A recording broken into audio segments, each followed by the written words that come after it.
Thank you very much, Veronica, and thank you to Michelangelo for rushing over from his press conference at the Kunsthaus to be here for this conversation. Michelangelo has been busy with many other things, also in Graz, and therefore hasn't had much time to be in the camp, I know. So I thought it might be useful to start with thinking about some of the discussions in a very brief way that we have discussed, in order to give Michelangelo and maybe to have an opportunity to summarize certain thoughts that I have out of the camp. This session is called Leaving the Ghetto of Art. I'm not sure whether ghetto is exactly the right word, but I think nevertheless this notion of escape or of a journey from somewhere to somewhere else is a very pertinent metaphor at the moment. I think escape is maybe too much, but certainly the idea that art is somehow insufficient for the current urgencies, or that art maybe can be a means to deal with other issues or to become visible in other spaces, seems to be very much part of the discussion in this camp today, over the last week, and I think in wider terms. I suppose that speaking for myself maybe a little bit, and then I can ask Michelangelo how he feels about it. It's always been the field of art, and I'm not an artist, but I'm a curator who works within the field of art, within this wider ecology of different roles and responsibilities that we all have within this field. Art and this field has always been a tool, an apparatus in which to try and construct meaning that can have an impact outside of itself. So always the place in which art exists is not the world, and the relationship between that place and its outside has been of absolute essential meaning for me. And I suppose, you know, I stopped going to art fairs about 5-6 years ago because I got too depressed. I came away and I said, why the hell would I want to work in this business? And it felt like a business there. And it was good for my soul not to go anymore. But also, I do have the sense that art has been captured to some extent, has been captured by forces and demands which reduce its capacity to be used as a tool. Do not abolish it. I'm not wanting to escape in that sort of ultimate romantic gesture of jumping off the cliff or something. Yeah? But nevertheless, I think there's a reduction in the capacity of art to speak outside of itself in a meaningful way. And therefore, the movements that have begun with counter-globalization and developed through the Occupy movement have certainly been a very important way of trying to think what this relationship is with what remains of, if you like, possibility in this platform and the outside. In other words, what is that relationship? And often it seemed to be an antagonistic relationship. Yeah? Often it's seen to be, the mainstream art world seems to be antagonistic to those ideas of change. It feels to be an extraordinary conservatism in that mainstream art field, which we need to address in some ways. Maybe we need to split the art field. Maybe we need to understand that we stand on very different sides in this debate within art. But nevertheless, the relationship with the outside seems to be triggered in a sense by the urgencies of the occupations and the movements and the movement of the squares, as sometimes called. And I think also at the same time, when we had the discussion about Occupy, there was a discussion here about Occupy on this stage, in fact. And one thing that struck me was, I mean, one of the slogans of Occupy, which is the 99% and the 1%. In a sense, Occupy was a kind of learning camp about perhaps the most basic social condition, which we already discovered over 200 years ago during the French Revolution, which is this very basic social division. I mean, in a sense, I have to say I'm a little bit ashamed of the left, or whatever's left of the left, that we have to have an Occupy movement in order to rediscover the basic idea of social injustice, that there's 99% who are exploited and 1% who are exploiters.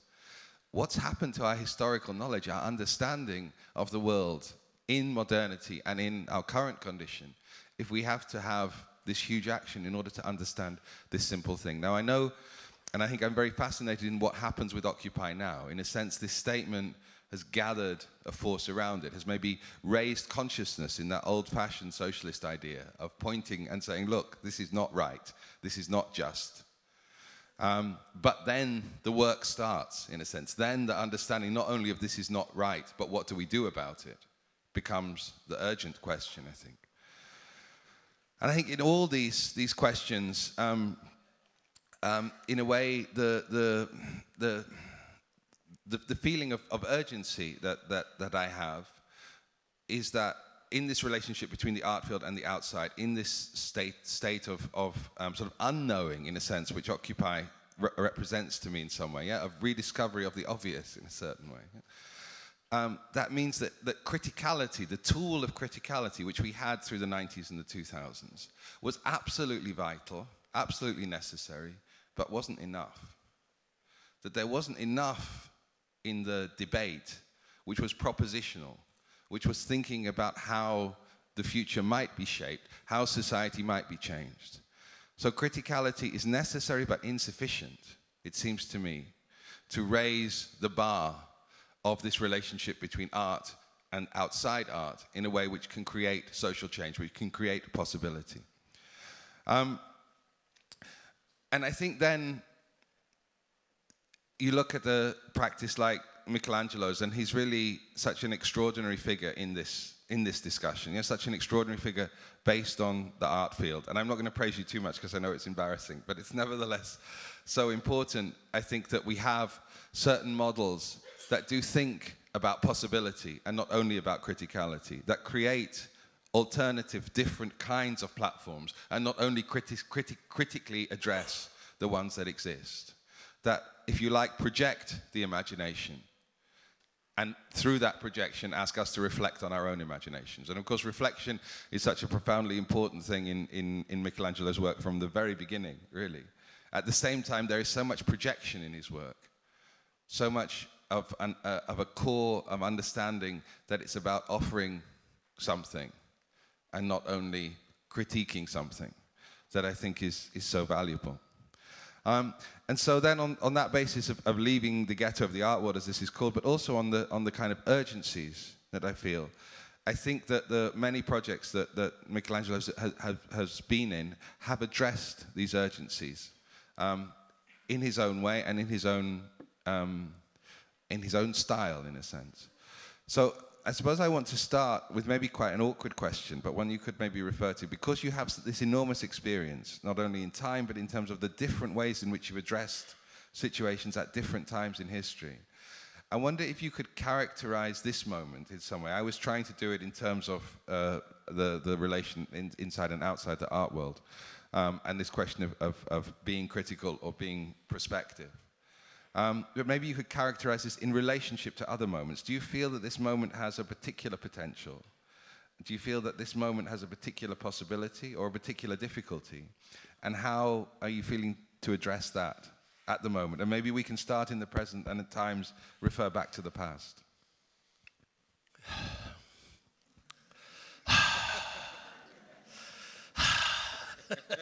We start thinking is the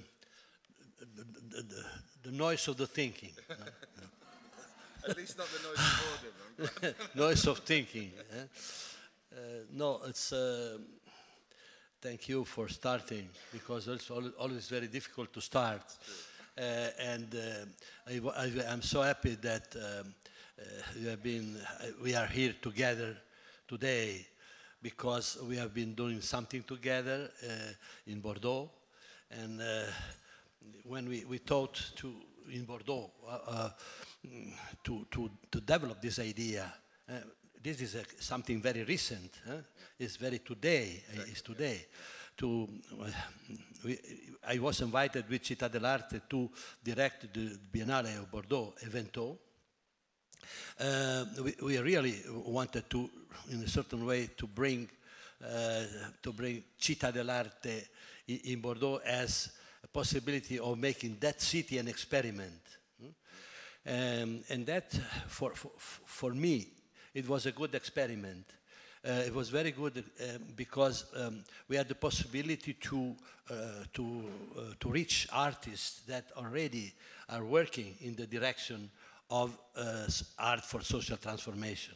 So we had the presence of very good artists that are already engaged in that field.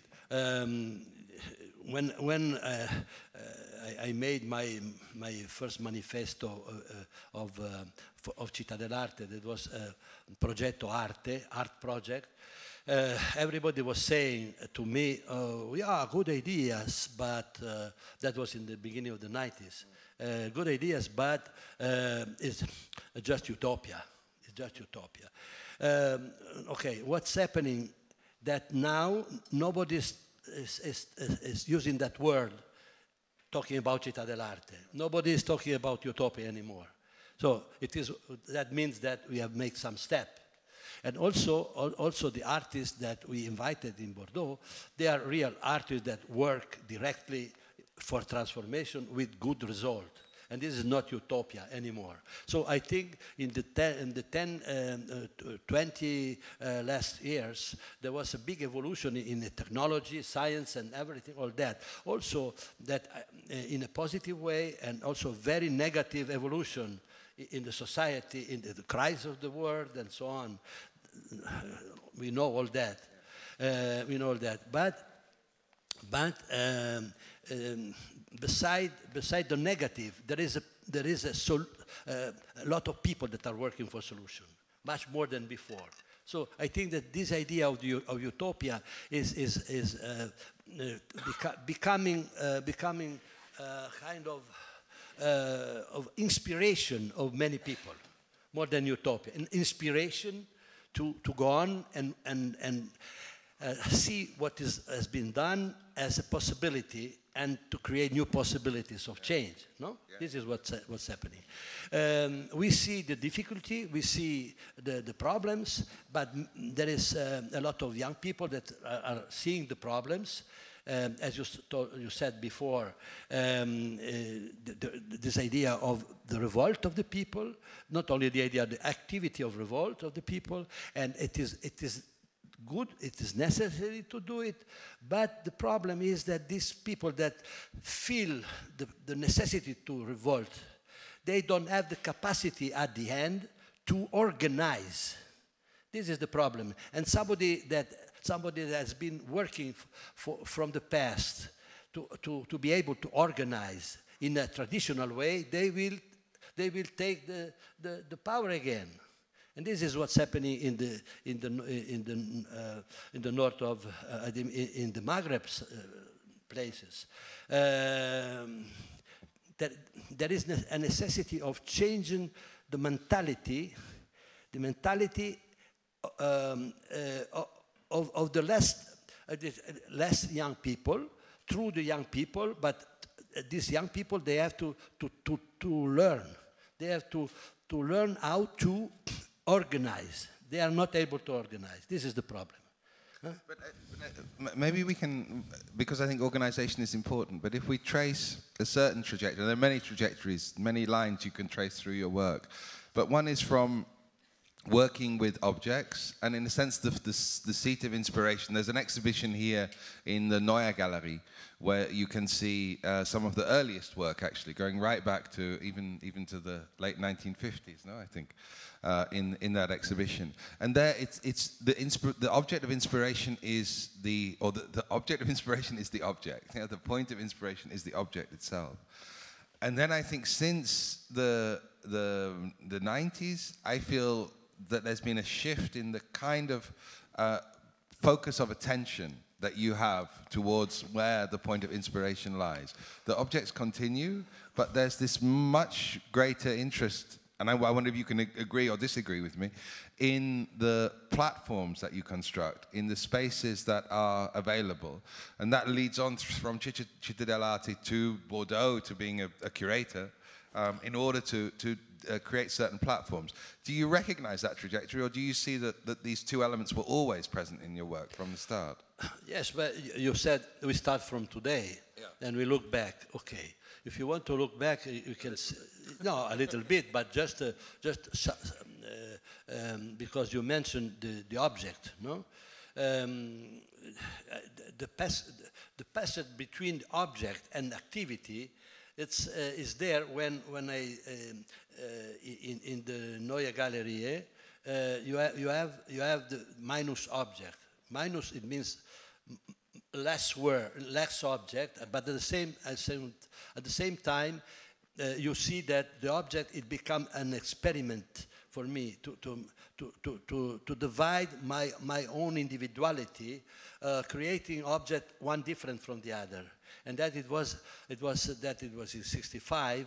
Then I felt the necessity to divide my individuality, to make my individuality exploding in different individualities. And each object is different from that. It can be a group show. Of course, there is a relation because but because it was very honest work. It was not a cerebrotic work. It was very honest. So you see, there is a human scale on this object. But the difference became very important for me. And the difference is still today the important point. I went from the different object to different languages of art, different languages not only of art but also of the social structure of life. From painting to poetry, from poetry to music, theater, cinema, and so on. But at the same time, economy, politics, communication, work, production. So I tried to put together the differences of what is in the life. We have different languages of art and different languages of social life, trying to bring all this together. It is why in '67 I opened my studio to the possibility to young people to come and to talk together what we can do together. And we went in the street and we created the zoo. The zoo means all the kind of animals, all different animals that want to escape the cage. Mm-hmm. So we are here speaking about escaping the. We felt at that time already the art being relegated in cages, and so we went in the street, and little by little I arrived to the possibility to organize not only to away from the escape the institutions like museums, theaters, and so on, and go in the street, not only escape the institution, but now, for me, it's important to create institution. Create institution. This is Città dell'Arte. We did our revolution, but it was in the '60s. But now it's time of the construction. It's not the time of revolution anymore. It is time of revolution, of course, but we are the avant-garde of reconstruction. In terms of that reconstruction, one thing that I've always been fascinated by, you became incredibly established and international, and yet with Città dell'Arte, you escaped, or you wanted to produce your own institution, but you did it back home, in a sense. You went back to where you were born, to Biella, to the place which you knew as a child, I imagine, very well.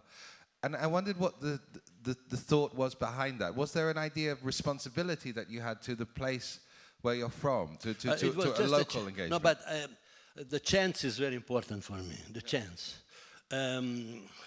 Because in Italian we say il caso, chance.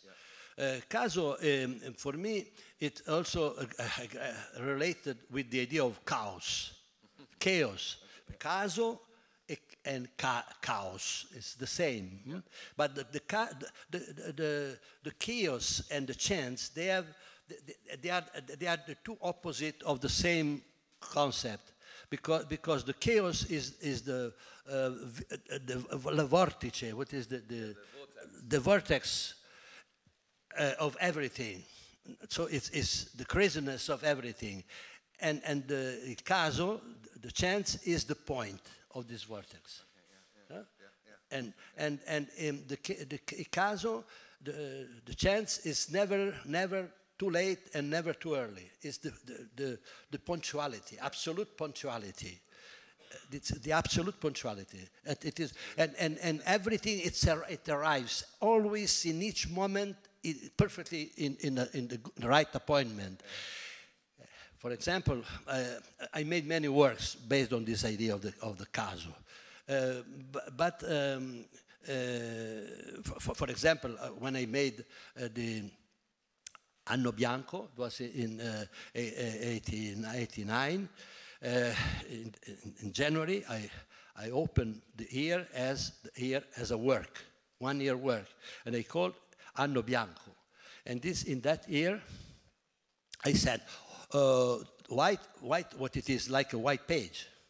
And we will see what it will happen in this year. And at the end of the year, the appointment with the history was perfect because the wall of Berlin felt. It was included in my work. You see? And it was 1 year, I get 1 year possibility of changing. And it happened, you know? But because you have to take a trap for the chance. You have to create traps for chance. Huh? I think that Cittadella is a trap for the chance. But tell me a little bit about Biella. Was Biella then a chance? Yeah. No, it is by chance. Yeah. By chance, because I was born in Biella, but my parents went away from the city when I was 1 year old. So I never been back seeing my relatives there and so on. But finally, I was looking for a place in order to create this foundation, the foundation, and by chance, somebody called me, come to see something there in Biella for some other. I don't want to make the long story, and he said, "What are you doing?" I am looking for a place, for an old factory, possibly, to make this foundation. And he said, for example, you see from the window, he said, for example, if I found something like that, this white factory there, it would be fantastic for me. They said, but this is for selling. You can have it. I know the owner. Call him. He called the owner. The owner came. We went down. We have seen after half an hour. I made come si dice the agreement, and it was done. You see, tack, like this. I did. After he said, who is the notaire that you want? You said you're notaire? Yeah, the lawyer. The lawyer you want to sign? He said, no, I don't know anybody. He said, may I call mine? He said, okay, do it. He called it, and he answered, who is the buyer? What is your name? I'm Michelangelo Pistoletto. The name is Michelangelo Pistoletto. Oh, give him to me. He gave me the telephone. Said, Michelangelo, I am your cousin. So the chance, you see. I said, okay. So we went on, and I had the help of the whole relatives, parents, and so on. It was fantastic. No, but it was not absolutely calculated. Huh? Right, yeah, I understand. And I suppose I'm interested also from my point of view. You know, I work also in a small industrial place in Eindhoven where we have the museum, and the relationship with the locality is always an awkward one. Yeah, it's always a one of tension somehow. Partly because we're working at one level on this international field of art, but also with discourses that are not necessarily grounded in the place. And on the other hand, you have a physical presence in a particular place with all the everyday concerns that place has. And I wonder how, I suppose I'm interested also for myself, how do you negotiate that in Biella? Because, as an artist, you were always working around, and now you've become, Città dell'Arte is quite grounded also in that particular location. How does that function? How do you see the relationship, ideally and perhaps in reality? It's Biella. It's a place as any other places. Is a very small city with all the problems of the politics. Is a full crisis because after we started, this crisis of Biella was growing and growing because now the crisis is there. Many factories closed. The population is going down, and so on. We have more contact and activity outside of Biella. But for example, what's nice is we have the Unide, University of Ideas. What's happening? Ciao. I think it was the wrong question, was it? Or?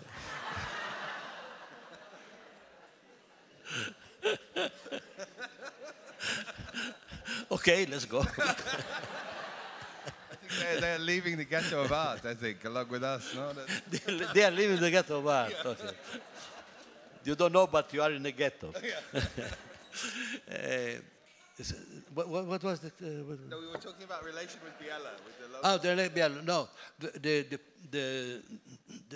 the young people that come from all over the world for the University of Ideas, we always start talking about the possibility of activating a relation between creativity of themselves with the society. The first thing that they did always, it's going in Biella and disturbing everybody. That was the first thing they did. And in this way, it's working very well. Very well, because I am surprised. Every year, I am surprised to see how they discover, coming from China, from South America, from India, they discover Biella. They discover things that we don't know. They go inside of the places, and they create really good relation. It's something that is going on. But at the same time, this local relation that there always seems to be, and we see that in the Kunsthaus now. I think, you know, in a sense, you could make your own solo exhibition wherever you wanted. Yeah, but you've become an incredible host. And mostly artists are guests. Mostly artists are guests of other people, guests of, in the worst sense, you know, the very richest who want their presence in order to justify certain activities they might do outside. And in the best cases, they're being invited into a dialogue which is happening in a particular institution or a particular university or whatever. Artists are rarely in their professional lives hosts. And I think one of the remarkable things for me is what do you mean about hosts? Hospitality, like the host. What is it in?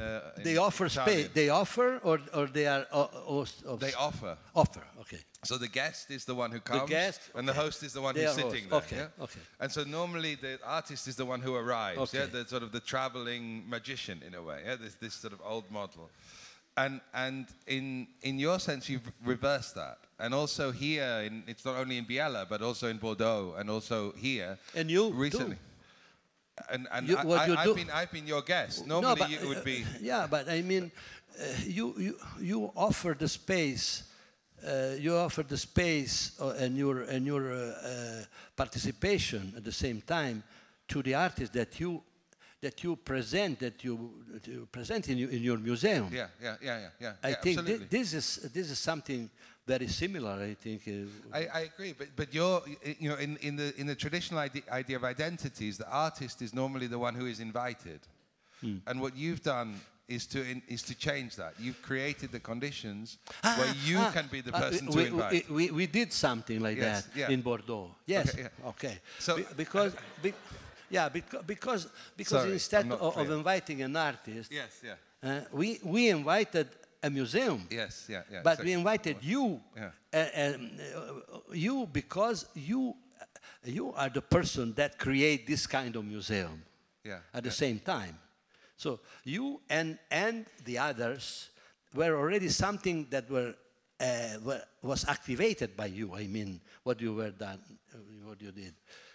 I don't know if that was the question. No, it's more. My question is more what was the process of thinking that made you into a host? In other words, why did you become?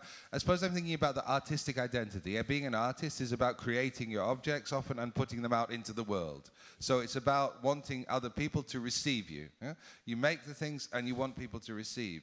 You made in the last 20 years this change, which very few artists have done. Yeah? Very few artists have made this change from being the guest to being the host.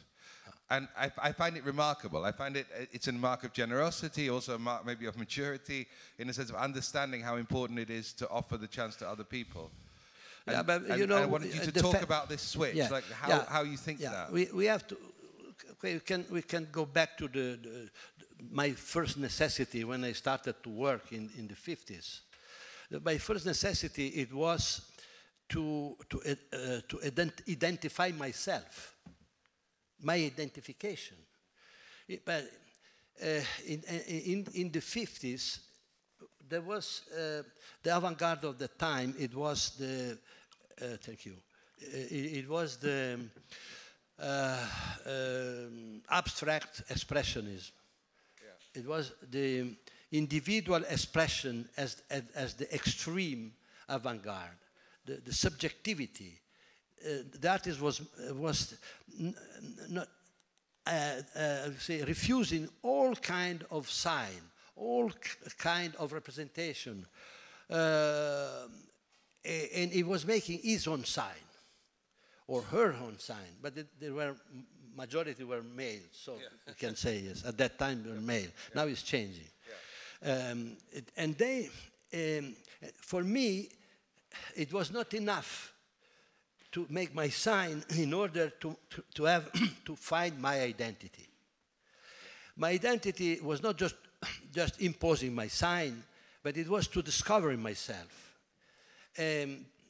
Because the individual sign was taking away all the representation of the society. But it was still a little bit arrogant, an arrogant position. But at the same time, it was fantastic because it was the maximum of the freedom, but and they took the maximum of responsibility of the sign they were doing. There was no possibility of critic. What a critic can do in front of de Kooning or Pollock or something. What can do? Nothing. So it was the total exclusion. Total exclusion.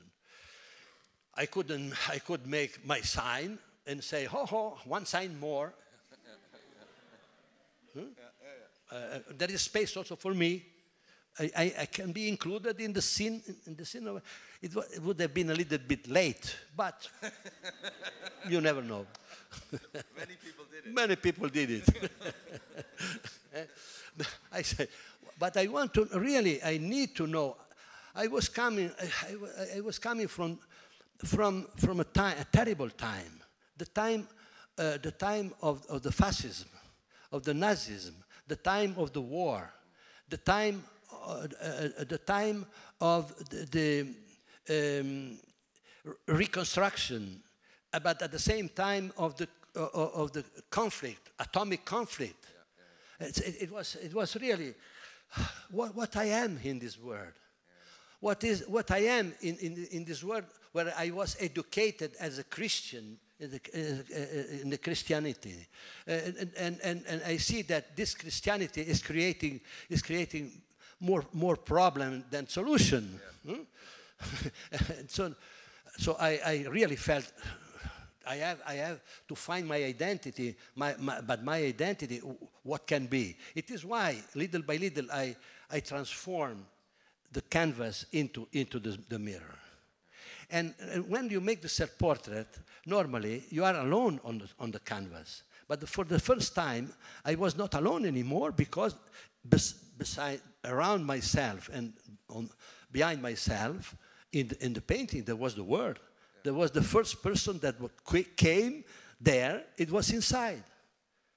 My daughter was inside. The first was my little daughter. My wife, my friends, they were all in my work. I said, okay, now I recognize my identity is the other. The other is my identity. One person in front of me is my identity. Now, for me, the new research is not to go too far. It's just to recognize the other that is in front of you.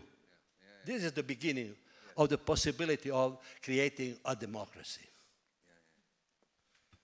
And maybe to link that to the work that you've been doing recently, and there's this new book called, which is it's the first translation of The Third Paradise, which is translated into many languages now, no? This is the German version of it, which is very recently out. I was just given it this morning. It's just this morning, so it's really still hot, actually, off the press. Yeah, thanks. Yeah. Yes, there he is. Yeah, thank you for this as well. So, and I wonder whether, in a sense, you can link this question of the I and the other and this recognition very directly to this, because this, I mean, we talk about a period of 40 years that links the early mirror paintings with this proposal, or this idea of where we are in the world, in a sense, what the urgency is, because I think this also relates to the question of urgency in terms of the moment of transformation that we're facing. And I think that we're all somehow conscious of this moment of transformation. Yeah, I mean, one way that I describe it, and I know it's not your words, but it's maybe helpful to translate these things sometimes, is that the one thing that I sense, whether it's in Eindhoven or in the very local moment, or in our art world, our global art world that we exist in, hovering over everything, or hovering beyond everything in a way, not grounded, is this increasing gap between people's expectations and experience. And some of that, their expectations are still grounded, particularly say in Northwestern Europe, in a modernistic kind of order, in a modern kind of world, yeah, where there's a horizon, where there's a future, where there's a prospect, where things are organized, where progress is a given. And experience is telling us increasingly that doesn't work. And I think some of the tension, and it's one of the signs maybe that transformation is coming, that transformation is possible, is that this gap seems to be getting wider. So our experiences don't match our expectation. I think this is one reason you could think about for populism and right-wing reactions, is the fear as this gap stretches. So that's one way that I think we can see what the transformation, why the transformation might be necessary, what's emerging. But this, of course, is in a way a proposal for what that transformation might be. This goes beyond the criticality that I just tried to demonstrate and into actually a proposition. So maybe you could talk a little bit about what this proposition is, because I think some people know it, but also for others it would be a good introduction. I think that Slebrugge will be very happy if you read it. But because there is inside we have 7 point, kind of 7 point of indication what is the engagement we can take. Okay, this is the sign of the third paradise. Paradise it's a word that come from an antique. Is made. It is the new symbol of infinity.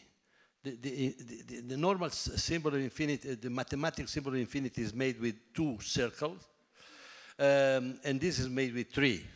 I give the meaning to these 2 round. One is the nature, and the other is artifact, the artificial world. The natural world and artificial world that is today creating really big problems in relation with the nature. And the center is the place where nature and artifact, they can meet. and they can produce different things. It's like a big space of regeneration. It is the kind of place of the balance between opposite signs. We have nature and artifact, but all the opposite is like the polarization of the opposites. It can be good and bad. It can be war and peace. It can be absolute and relative. It can be all the opposite.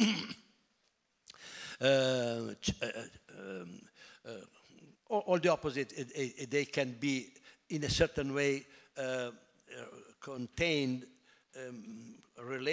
put in relation in this center. We have to create a new energy. Like the polarization of the opposite is there, and we have to find the balance for a new energy that is like a battery. It's like a battery. You have the negative and positive poles, and the center is where you produce the energy. And this, the new energy is written inside, how you can construct it. But we need the construction of this energy with the activity of everybody. It's the energy of the society, of the new society. And it's the implication of everybody. It is why now, in the 21st of December, we decided to make the day of rebirth, the rebirth day, to ask everybody to participate and to take consciousness that everybody can do something. The 21st of December is the day that was announced as the end of the world. We don't care about the end of the world as the way it was presented, because it's a fantasy. But in this moment, it's not just a fantasy anymore. For the first time, probably, when, 1,000 and no more than 1,000, 2,000, no more than 2,000. But now, we have really a big problem. The world itself is in crisis. And this date, it can be symbolic. And so we tried to transform this date from 21 of December as the end to the beginning. But to the beginning as a real project, not just, okay, now we make a big holiday, big festa. We want to make a festa that represents the engagement of everybody. And you can do it with art. We would like to have a big work of art everywhere, developing from this idea of participating and creating and so on. The 21 of December of what do you mean by a big work of art? Can you say a little bit more about what the thinking is behind this date? And I think that for example, what is going on in these days here, it can be something like that. All the artists that in different places in the world are in a certain way already thinking that they can produce something that can be representative, not just aesthetically valid, but also projectually valid. To say I would. We can make some example. For example, in Torino, there is a group of people from the hospital, from the direction of the hospital in the city. They decided to make a chain, human chain, from Torino to Susa for the 12. 21. Le ore 12. At 12 o'clock. 12 o'clock. 12 o'clock to the 21 of 2012 to make a big chain from Torino to Susa, that is 50 kilometers of people taking the chain. It will be a great chain in a place where there is a conflict there, because big conflict because they don't want to have this train, rapid train. That there is a big conflict that exploded in Italy, and they want to make this chain. For example, in Sanremo, they are making now, I don't know, 70 new flowers, because Sanremo is the flowers.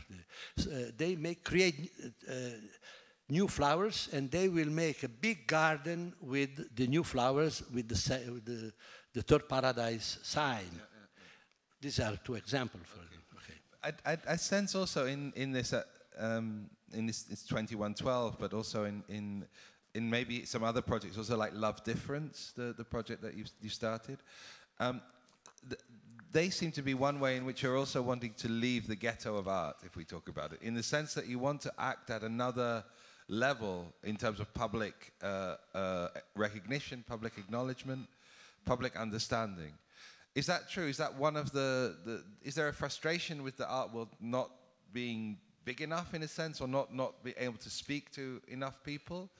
Or there is a desire, am I right in thinking that there's this desire to go beyond the art community and the art audience in this way?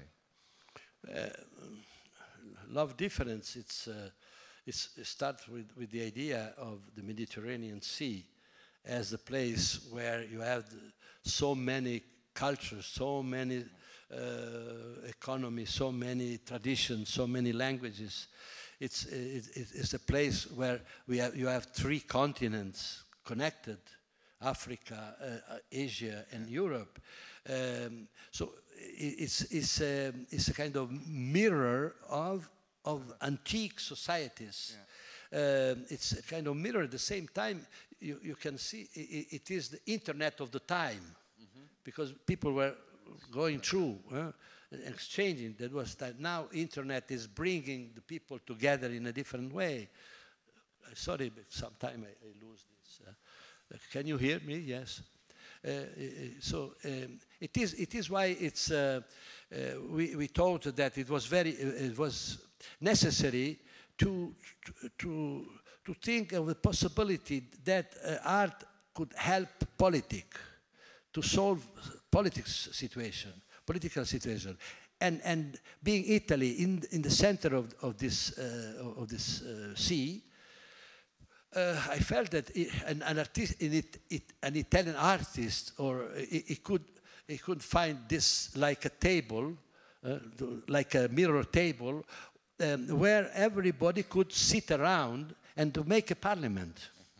And it is why we thought about making a table that could be already a Mediterranean parliament, because, and it is why we invited the different countries to send a chair, and so we have already different chairs, and you sit around and already you can talk. It is not a round table; it's a Mediterranean table, and not difference, because we think that if art and culture can create an engine of transformation, also the politics can follow, can find a support into the on the culture. You have to create around in these areas of the Mediterranean a possibility of differences, to make minus population, minus countries, as I made minus objects.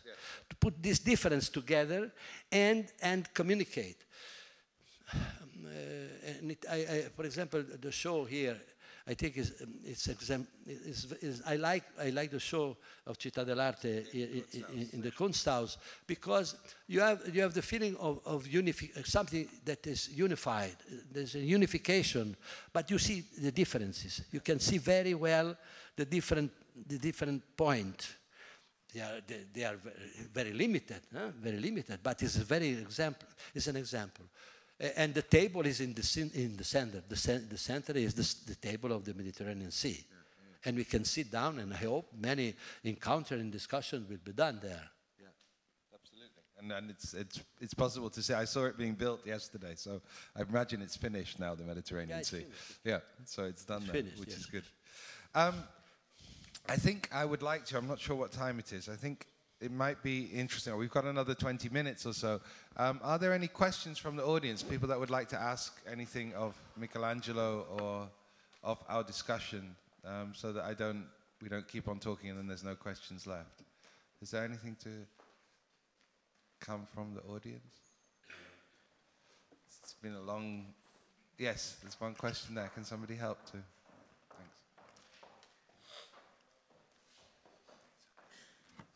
Thank you. My question is, since you are of the generation which experienced the '68 movement, and the philosophy of the participants in those years. Of? The participants, the people in '68. Yes. 68. You will Right. English for me. But yeah. Okay. And somehow the philosophy of these people then, the generation, was to bring about change. Was not enough just to go to the street, but also to go through the institutions. Now today you say we have to create new or our own institutions. How do you judge what was postulated in the '68 movements, and how do you judge the success of this attitude going through the institutions and bringing change? Can I try and translate it, if you don't mind? I think it's an interesting question. He says in '68, the idea was not only to go onto the street, but also to reform the institutions, I think, from within, in a sense, from inside to change them. Am I right? Kind of subversive. Yeah, to subvert the institutions. Some kind of subversion within the within the institutions that already existed. Yeah. Already existed. Right. Yeah. So the old institutions could be reformed, could be subverted, could be changed for new purpose.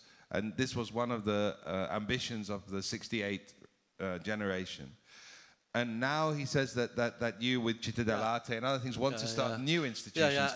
So how do you see this relation? No, I see that the problem is always the same. You cannot pretend that somebody that creates a system that believe in that system will be the people that will change the system. They are done for that system. They are not done for changing the system. You have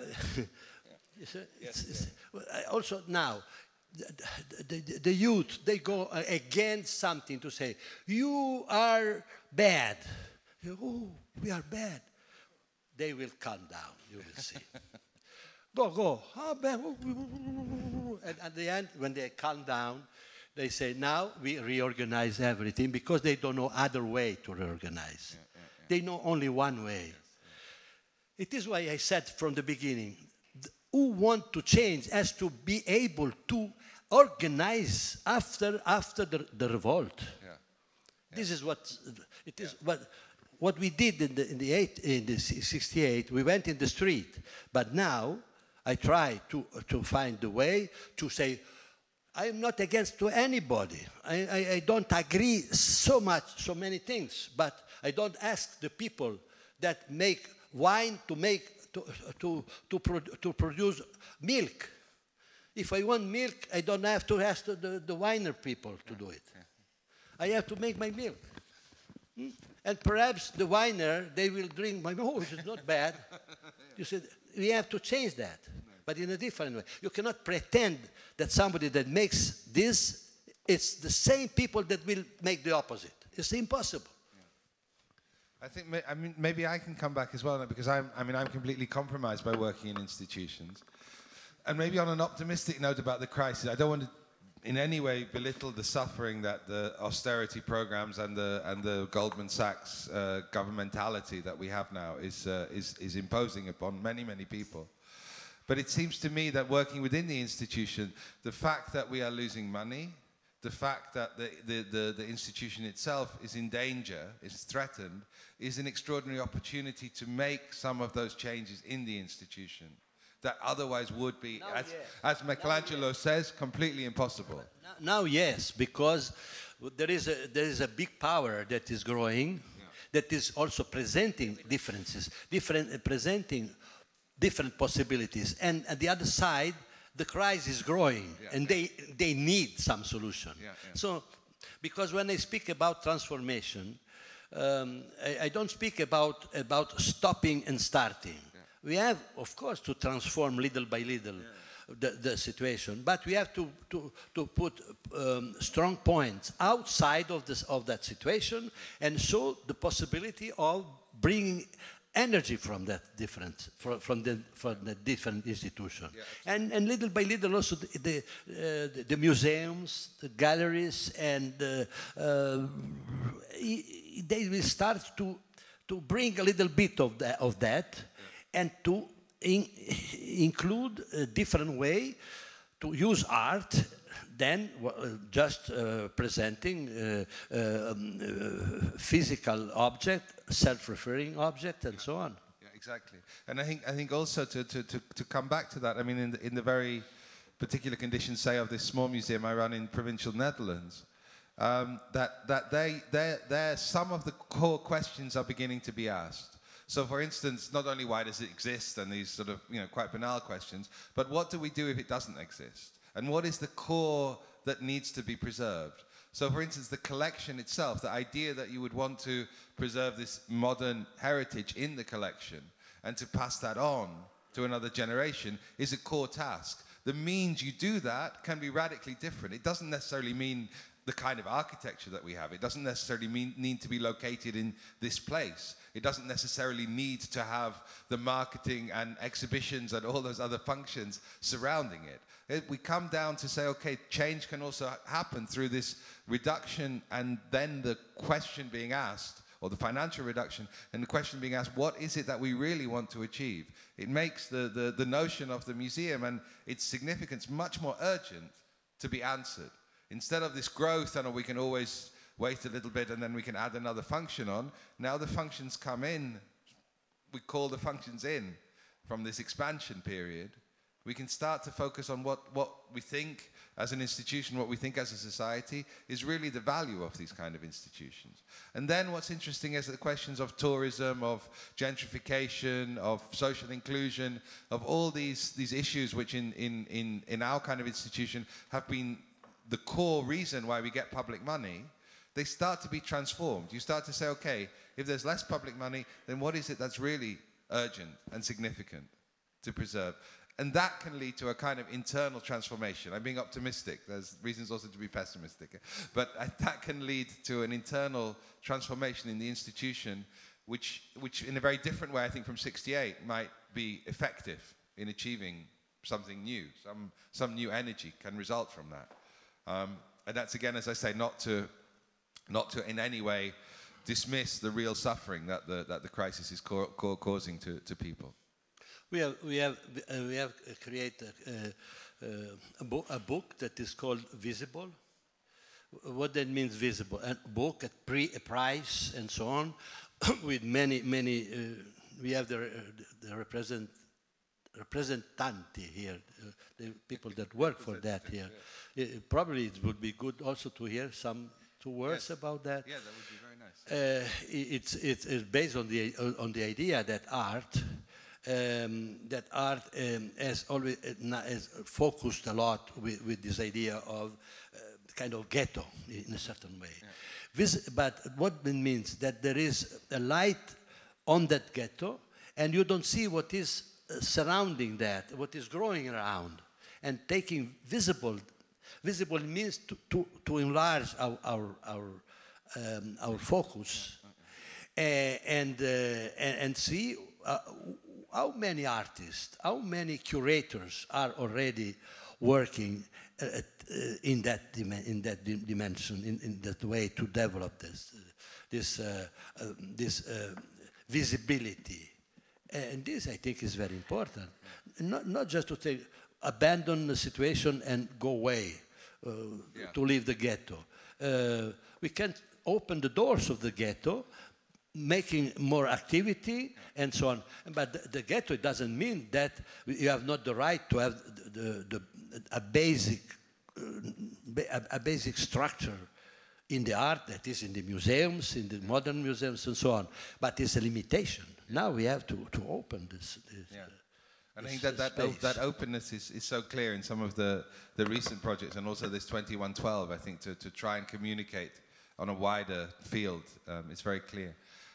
Would you like to say something about Visible, either Judith or... Well, because I am always able to turn the things around instead of asking questions, making questions to the public. Much better. That's the host guest.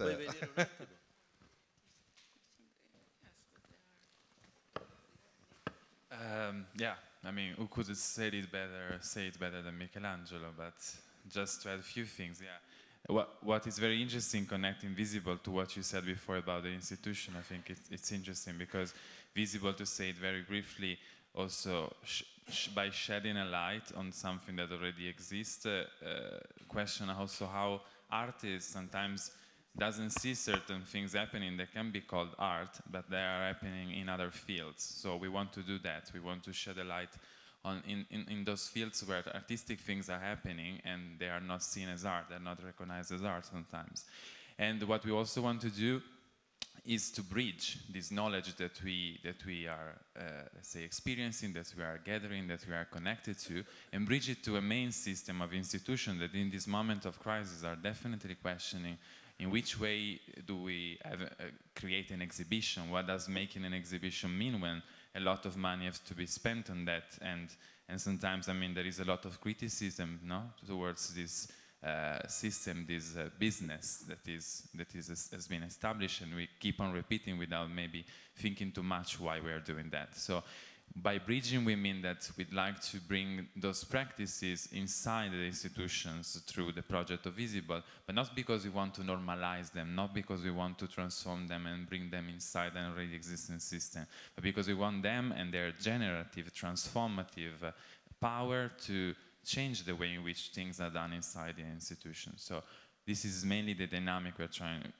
through which we are trying to do that. And we do this through an award, so producing this. When we recognize this, we gather a jury, and then we say, who is the one that really needs this money to make this process that is ongoing, that has just started, really transformative and happening.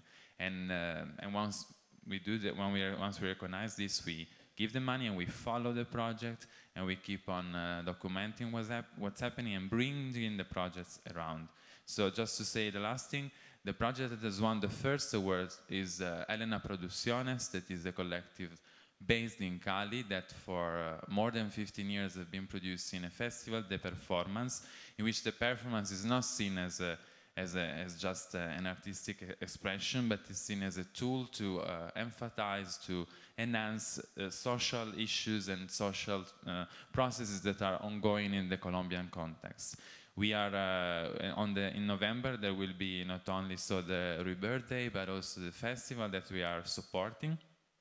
And then we and this collective is now for the first time in a big institution, the San Francisco MoMA. We are going to San Francisco to speak about inside the institution about the festival that will have happened like a few days before. So, and this is an ongoing process. There are many things, but I'll let you continue. Thanks. Thanks, Matteo. There's a question up at the back. Hi. I have a question to Michelangelo. You said more than once that the younger generation, younger than you, need to learn how to go ahead when they start to, when they are demonstrating or waiting for the revolution. And I think... They need to how to organize. How to organize, exactly. And it's not how to organize now to make the revolt or to make the moment, because I think they succeeded to do it quite well last year. But there is something that I'm following, and I'm looking at the young audience here. So everybody think that they had already the answer. Everybody know what to do. But on the other hand, I think it's quite interesting to follow the younger generation that say no, without knowing and without preparing the future and say, you are the politician, you're the one that we vote for you, this is your work. We don't need to do your work. We say what we don't want, now go to work. Instead, to create the past communication and to compromise when you have a demand and you need to talk with politicians. So maybe they have something to offer which is very different than in the past. In the past, artists and others took the place of social workers, politicians, to let them and to help them to construct something new. Maybe it's a time to say, no, we are not cooperating with you, go to work first. Can I translate it quickly? No, concentrate. I think what Galit was saying is that the younger generation, you said the problem is they don't know how to, or they haven't organized yet for what happens after the changes. And what Galit says is maybe this generation is saying, no, we won't organize. We want the politicians to do their job of organizing. We want the people in the society to take responsibility. We say no, and we want the politician to go to work. So, in a sense, is that right? That it's a different, proposal. But the politicians, they are not growing like apples. We produce them. Yeah. We produce the politicians. So we have to create the capacity of the population to create the politician, to have perhaps better politicians than we have today, that they exploit the society. And I think the big discussion we can make also with artists and no artists is the meaning of the power. When you want to be elected, you are so nice, so good, so friend. You propose so nice things, because you look in a direction with the people, with the inspiration, the aspiration of the people. And when you are elected, you turn yourself. You don't see it from the front. You see them turning, and they decide for the people. And we have to change the idea of power. We have to find a possibility that the person that takes the power is really bringing what is proposing. But what is proposing, it's just normally it is what is the proposition of the people. But after they turn around, and this is the power. I made the work, a photographic work, it's called the conference, with 20 people with the camera, and the conferencier, the man in front. Yeah, the conference organizer. Or the speaker. Thank you.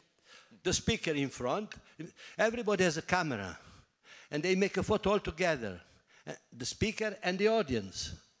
We have 20. There were 20 audience. Yeah. 21 photography. 20 times the speaker and 1 the public. So the speaker become, each one takes everyone. It becomes the population himself, and the audience become one, concentrated in the power of the speaker. This is the power. This is the photography of the power.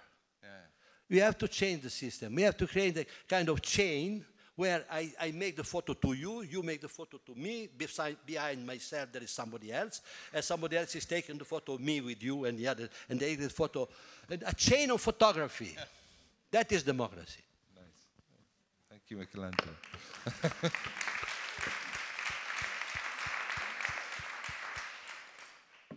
Are there any more questions? Shall we leave it there? I think that's a great moment to end up. the chain of democracy. And I want to thank Michelangelo a lot. I know he only arrived last night and has had a press conference already, and thank you very much for the energy that you put into this. Great. And it's very great to be here with you.